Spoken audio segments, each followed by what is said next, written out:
नमस्कार दोस्तों, मैं राहुल सिंह राजावत ग्रेड क्लासेस में आप सभी का हार्दिक स्वागत करता हूं। आइए दोस्तों स्टार्ट करते हैं पहले क्वेश्चन के साथ। लिखा है act of giving up the throne. A abdication, B renunciation renunciation sorry, C है रेजाइनेशन और ये डी है अमेंडोमेंट। देखिए दोस्त, बात करूं act of giving a throne, इसको बोलते हैं एब्डिकेशन। इसको क्या बोलते हैं? एब्डिकेशन बोलते हैं। क्या कहते हैं? एब्डिकेशन। ये आपका ऑप्शन नंबर क्या हो जाएगा? ए। रेनाउंसिएशन की बात करूं, रेनाउंसिएशन का मतलब होता है परित्याग। क्या होता है दोस्त? इसका मतलब होता है परित्याग, है ना। ऐसा ही सेम मतलब होता है अबेंडोमेंट का। इसका ही मतलब क्या होता है? परित्याग। रेजाइनेशन आप जानते होंगे, इसका मतलब होता है त्यागपत्र। क्या क्या कर देना? त्यागपत्र दे देना। ठीक है दोस्त, चलिए अगले क्वेश्चन की बात करूँ। लिखा है समथिंग दैट इज जेन्युइन, है ना। A authentic, B unreal, C academic, C D majestic. तो देखिए दोस्त, समथिंग दैट इज जेन्युइन के लिए जो वन वर्ड आएगा वो आएगा ऑथेंटिक, यानी इसका भी ऑप्शन नंबर क्या हो जाएगा? ए। बात करूँ जो अनरियल, जो रियल नहीं है ना। एकेडमिक, एकेडमिक की मतलब वो जो सैद्धांतिक है, कैसा है? सैद्धांतिक तौर पर चलता है, उसे एकेडमिक कहा जाता है। मजेस्टिक बात करूँ जो होता है राजाशाही। क्या होता है? राजाशाही। मजेस्टिक मतलब होता है राजाशाही। ठीक है ना दोस्त, चलिए अगले क्वेश्चन की बात करूँ आपसे। अगला क्वेश्चन है a person whose profession is to keep account, a secretary, b treasurer, c accountant या d office boy। देखिए दोस्त, वह व्यक्ति जिसका काम अकाउंट संभालना होता है उसे हम अकाउंटेंट कहते हैं। क्या कहते हैं? अकाउंटेंट। ऑफिस बॉय का मतलब होता है चपरासी। ऑफिस बॉय का मतलब क्या होता है? तो ऑफिस बॉय का मतलब होता है चपरासी। ऑफिस बॉय का मतलब क्या होता है? चपरासी होता है। सेक्रेटरी जो आपका सलाहकार होता है उसे बोलते हैं सेक्रेटरी। ठीक है ना दोस्त, चलिए ठीक है। अब बात करूँ a diplomatic representative in another country, A spy, B spinster, C bureaucrat या डी अम्बेसडर। तो देखो a diplomatic representative in other country ये होता है दोस्त एम्बेसडर। इसको क्या बोलते हैं? अम्बेसडर बोलते हैं। स्पाई का मतलब क्या होता है? स्पाई का मतलब होता है जासूस। क्या होता है? जासूस। चलिए अगला क्वेश्चन बात करूँ। A place where arms are kept, A auditor, B armoury, C apiary या डी एक्चुरी।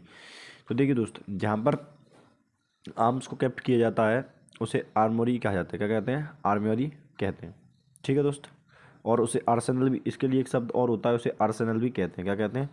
आर्सेनल में भी क्या करते हैं? आर्सेनल में भी जो है आपके जो आर्म्स वगैरह उनको कैप्ट किया जाता है।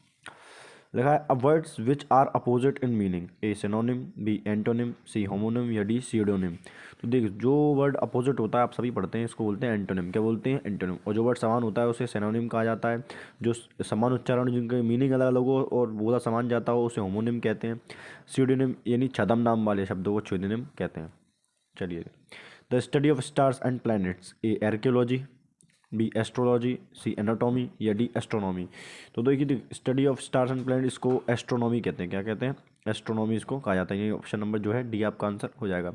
एस्ट्रोलॉजी की बात करूँ जो इसको ज्योतिष विज्ञान विज्ञान कहते हैं। आर्कियोलॉजी की बात करूँ इसे पुरातत्व विज्ञान कहते हैं। एनाटॉमी किसी भी लिविंग ऑर्गेनिज्म के शरीर की बाहर की संरचना का जो अध्ययन होता है वो क्या कहलाता है? वो आपका एनाटॉमी कहलाता है। तो लिखा है the lack of government control और rule of law, A monarchy, C autocracy या डी एनार्की या डी ये डिक्टेटरशिप। तो दोस्त इसको बोलते हैं क्या? मोनार्की। क्या बोलते हैं? इसको बोलते हैं मोनार्की, यानी ऑप्शन नंबर ए आपका जो है आंसर हो जाएगा। एक सेकंड, इसको एनार्की नहीं, शायद इसको एनार एनार्की बोलते हैं। क्या बोलते हैं? एनार्की। ऑटोक्रेसी मतलब जो स्वयं शासन करे ना। डिक्टेटर से मतलब जिसमें तानाशाह शासक हो जाए। क्या हो जाए? तानाशाह जो है शासक बन जाए। चलिए अब लिखा है a medicine giving to a counter react opposition poison, मतलब का एक पॉइजन के काउंटर रिएक्ट में जो असर करता है उसे क्या बोलते हैं? ए एंटीबायोटिक, ए एंटीसेप्टिक या एंटीजन या डी एंटीडोट। तो दोस्त इसे क्या कहते हैं? इसे हम एंटीडोट कहते हैं। चलिए अगले क्वेश्चन की बात करूँ। Yearly celebration of a date और an event, A gala, B anniversary, C carnival या डी बैश।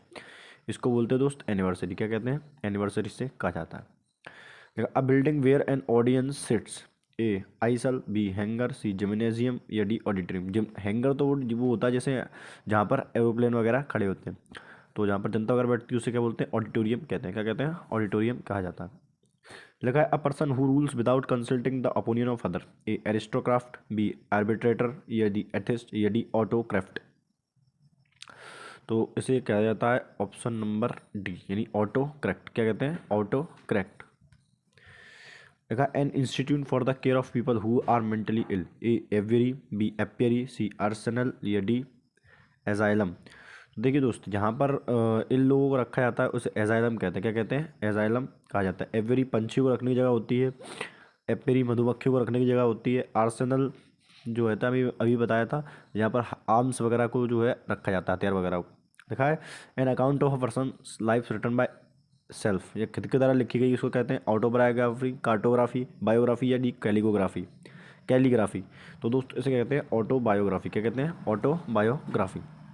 देखा a policy of racial discrimination, A inequality, B segregation या डी अपार्थेड या डी सुप्रेमेसी। तो दोस्त इसे कहते हैं अपार्थेड। क्या कहते हैं? अपार्थेड इसे कहा जाता है। अगले क्वेश्चन की बात करूँ तो इतने ही थे दोस्त। चलिए मिलते हैं आपसे अगली वीडियो में, तब तक के लिए लाइक शेयर सब्सक्राइब करते रहें। धन्यवाद।